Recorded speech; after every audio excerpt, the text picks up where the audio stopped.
Hello friends, welcome back to LGR study. साथियों, आपको बता दें कि ITI और पैरामेडिकल के एंट्रेंस एग्जाम के लिए जीके के कुछ महत्वपूर्ण प्रश्नों को आज हम कवर करने वाले हैं। और जैसा कि आप जानते हैं कि जीके में हिस्ट्री, ज्योग्राफी, पॉलिटी और इकोनॉमी से प्रश्न पूछे जाते हैं, तो आज हम पॉलिटी के कुछ महत्वपूर्ण प्रश्नों को कवर करने वाले हैं, जिसका टॉपिक होगा राज्य व्यवस्था, अरेंजमेंट ऑफ द गवर्नेंस। और इस टॉपिक से हम टॉप 100 क्वेश्चन को कवर करने वाले हैं, जो कि आपके बोर्ड एग्जाम के लिए काफ़ी महत्वपूर्ण है। साथ ही साथ आपको बताते चलें कि इस सीरीज का ये 9वां वीडियो है। 8 वीडियो ऑलरेडी अपलोड हो चुका है। आप इस वीडियो को कंप्लीट करने के बाद उस 8 वीडियो को भी देख लेंगे। और आप यदि इस सेशन को ज्वाइन कर चुके हैं तो जल्द से जल्द लाइक कर दें, शेयर कर दें और LGR स्टडी को सब्सक्राइब कर लें। साथ ही साथ LGR स्टडी ऐप को आप डाउनलोड कर लेंगे, जहां से आपको सभी क्लास का बिल्कुल फ्री PDF मिलता रहेगा, जिसका लिंक हम डिस्क्रिप्शन में दे देंगे। और आप चाहें तो इसे प्ले स्टोर पर सर्च करके भी डाउनलोड कर सकते हैं। टेलीग्राम चैनल को ज्वाइन कर लें, जहाँ से आपको लेटेस्ट न्यूज़ मिलती रहेगी स्टडी से संबंधित। और हमारा वेबसाइट है www.lgrstudy.com। इसको विजिट करके आप बहुत सारा हेल्प प्राप्त कर सकते हैं। साथ ही साथ फेसबुक पेज को लाइक कर सकते हैं, इंस्टाग्राम पर जाकर के आप हमें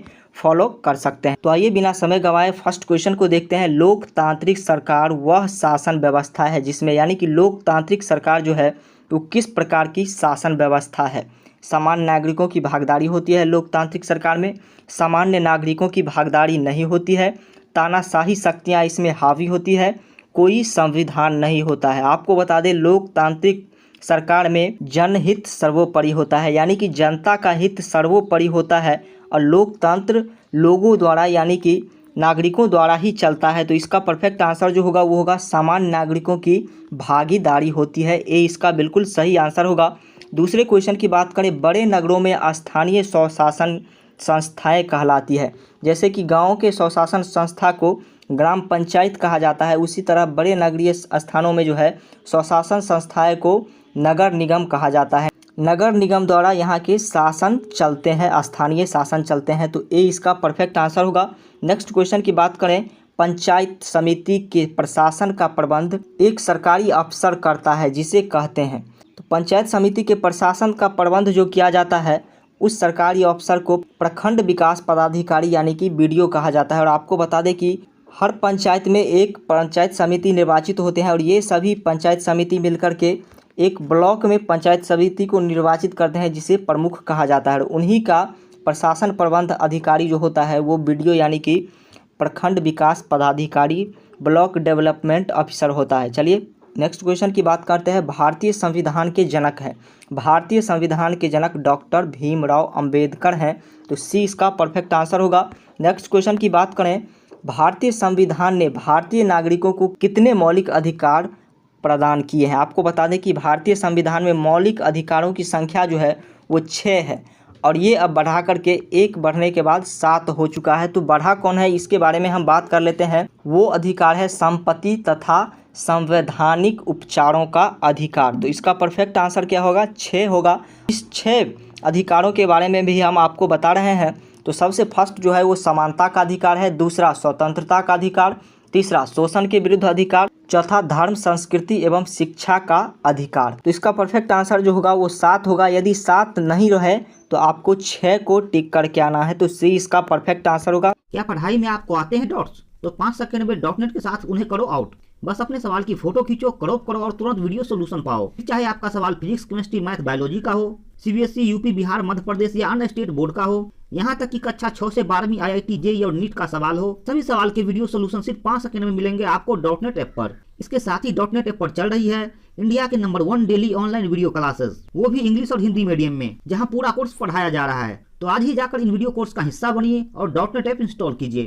नेक्स्ट क्वेश्चन की बात करें, 14 वर्ष से कम आयु के बहुत से गरीब बच्चे पटाखे बनाने वाले कारखानों में काम करते हैं। इन कारखानों में बच्चों को काम देने से किस मौलिक अधिकार का उल्लंघन होता है।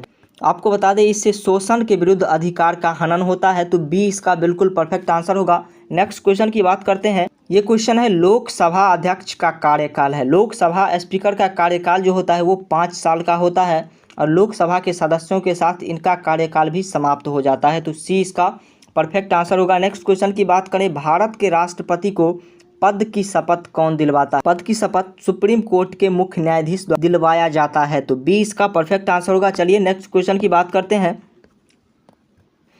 भारत में उपभोक्ता अधिनियम कब पारित किया गया? भारत में उपभोक्ता अधिनियम 1986 में पारित किया गया, तो बी इसका परफेक्ट आंसर होगा। नेक्स्ट क्वेश्चन की बात करें, संविधान का 74वां संशोधन संबंधित है। संविधान का 74वां संशोधन किससे संबंधित है?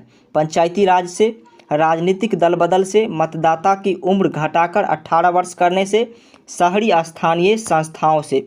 आपको बता दें 74वां संशोधन जो है वो शहरी स्थानीय संस्थाओं से संबंधित है और इस संशोधन के तहत स्थानीय नगरीय शासनों को संवैधानिक संरक्षण प्राप्त कराया गया था। 62वें नंबर क्वेश्चन की बात करते हैं, वह सही कालक्रम पहचानिए जिसमें निम्नलिखित व्यक्तियों ने बिहार के मुख्यमंत्री पद संभाला। आपको बता दें सबसे पहले इसमें जो है जगन्नाथ मिश्र जो 1980 से 83 के बीच बिहार के मुख्यमंत्री रहे। उसके बाद बिंदेश्वरी दुबे जो 1985 से 88 तक बिहार के मुख्यमंत्री रहे और उसके बाद भागवत झा आज़ाद जो 1988 से 1989 तक बिहार के मुख्यमंत्री रहे थे और सबसे लास्ट जो है वो सत्येंद्र नारायण सिंह जो मार्च 1989 दिसंबर 1989 तक बिहार के सीएम रहे थे। तो बी इसका बिल्कुल परफेक्ट आंसर होगा, यही सीरीज सबसे सही है। चलिए 63वें नंबर क्वेश्चन की बात करते हैं, राष्ट्रीय गान जनगण मन के प्रणेता थे। राष्ट्रीय गान जनगण मन के प्रणेता रविंद्रनाथ टैगोर थे।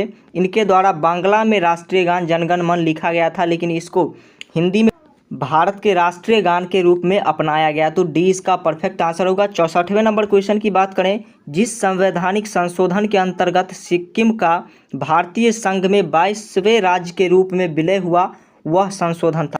संविधान के 36वां संशोधन के तहत सिक्किम को भारत में मिलाया गया। इससे पहले ये एक अलग ही राज्य था और चीन जब इस पर आक्रमण किया तो ये भारत के शरण में आए और 2 वर्ष के बाद इसे भारत अपने राज्य में मिला लिया, तो इसका परफेक्ट आंसर ए होगा। 65वें नंबर क्वेश्चन की बात करें, भारत के प्रथम राष्ट्रपति कौन थे? इस क्वेश्चन का आंसर हम बिल्कुल नहीं दे रहे हैं, इस क्वेश्चन का आंसर आप लोग को कमेंट सेक्शन में देना है और यदि आप लोग गलत आंसर करते हैं तो रिप्लाई में हम इसका परफेक्ट आंसर देंगे। नेक्स्ट है, केंद्रीय मंत्रिमंडल को किन परिस्थितियों में त्याग पत्र देना पड़ता है? केंद्रीय मंत्रिमंडल को जो त्याग पत्र देना पड़ता है वो किस स्थिति में देना पड़ता है?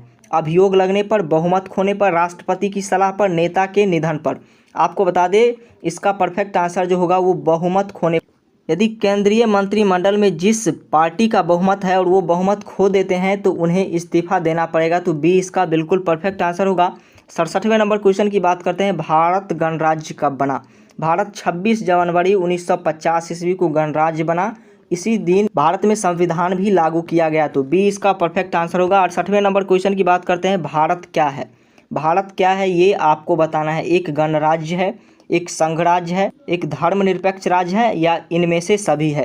तो भारत एक गणराज्य भी है, एक राज्यों का संघ भी है, धर्मनिरपेक्ष राज्य भी है। तो 68 नंबर क्वेश्चन का परफेक्ट आंसर जो होगा वो डी इनमें से सभी होगा। 69वें नंबर क्वेश्चन की बात करें, भारत के उपराष्ट्रपति को पद की शपथ कौन दिलाता है?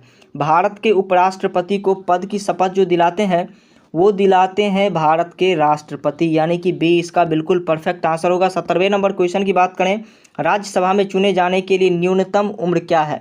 तो आपको पहले ही हम बता चुके हैं कि राज्यसभा में चुने जाने के लिए व्यक्ति की न्यूनतम उम्र 30 वर्ष होनी चाहिए और लोकसभा के लिए न्यूनतम उम्र 25 वर्ष होनी चाहिए, तो सी इसका परफेक्ट आंसर होगा। 71वें नंबर क्वेश्चन की बात करते हैं, विभिन्न राजनीतिक दलों की स्वीकृति राष्ट्रीय पार्टी अथवा प्रादेशिक पार्टी के रूप में कौन प्रदान करता है? तो चुनाव आयोग द्वारा प्रदान किया जाता है कि ये राष्ट्रीय पार्टी है या फिर क्षेत्रीय पार्टी है। 72वां नंबर क्वेश्चन है, बिहार में लोकसभा की कुल सीटें हैं। बिहार में लोकसभा के कुल सीटों की संख्या 40 है, तो ए इसका परफेक्ट आंसर होगा। 73वें नंबर क्वेश्चन की बात करें, पूर्व प्रधानमंत्री अटल बिहारी वाजपेयी का जन्म स्थान कहाँ है? आपको बता दें कि पूर्व प्रधानमंत्री अटल बिहारी वाजपेयी का जन्म 25 दिसंबर 1924 को मध्य प्रदेश के ग्वालियर में हुआ था, तो इसका परफेक्ट आंसर बी यानी कि मध्य प्रदेश हो जाएगा। चलिए 74वें नंबर क्वेश्चन की बात करते हैं, राज्यसभा के सदस्य होने के लिए व्यक्ति की न्यूनतम उम्र होती है।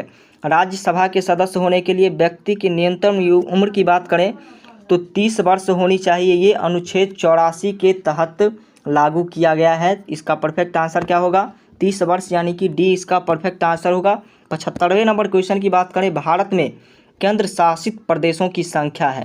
भारत में केंद्र शासित प्रदेशों की संख्या जो है वो अब 8 हो चुकी है। 7 थी और जब से जम्मू कश्मीर से धारा 370 हटा है तो इसकी संख्या 8 हो गई है। और कौन कौन से केंद्र शासित प्रदेश है ये भी हम आपको बताते चलते हैं, क्योंकि 8 ही है, जल्द ही हम इसका नाम बता देंगे आप लोग को। तो सबसे पहला दिल्ली, दूसरा चंडीगढ़, तीसरा लक्षद्वीप, चौथा पुडुचेरी, पाँचवा दमन व दीप, छठा दादर नगर हवेली, सातवां अंडमान निकोबार और आठवां जो है वो जम्मू कश्मीर है। तो इसका परफेक्ट आंसर 8 यानी कि डी होगा। तो आज के लिए इतना ही रखते हैं। वीडियो यदि अच्छा लगा तो वीडियो को लाइक करते चलिएगा, शेयर कर दीजिएगा और LGR स्टडी को सब्सक्राइब कर लीजिएगा, ताकि कौन सा सेशन कब चल रहा है ये आपको पता चल सके। साथ ही साथ फ्री PDF के लिए LGR स्टडी ऐप को आप इंस्टॉल करना नहीं भूलेंगे, जिसका लिंक हम डिस्क्रिप्शन में दे रहे हैं। और आप चाहें तो इसे प्ले स्टोर से सर्च करके भी डाउनलोड कर सकते हैं। सर्च करने के बाद सबसे टॉप पर आ जाएगा। वहीं टेलीग्राम चैनल को ज्वाइन कर ले, जहां से आपको लेटेस्ट न्यूज़ मिलती रहेगी। हमारा वेबसाइट है www.lgrstudy.com। इसको विजिट करके आप बहुत सारा हेल्प प्राप्त कर सकते हैं। साथ ही साथ इसको विजिट करके आप हेल्प प्राप्त कर सकते हैं। फेसबुक पेज को लाइक कर सकते हैं, इंस्टाग्राम पर जाकर के आप हमें फॉलो कर सकते हैं। तो आज के लिए इतना ही, थैंक यू।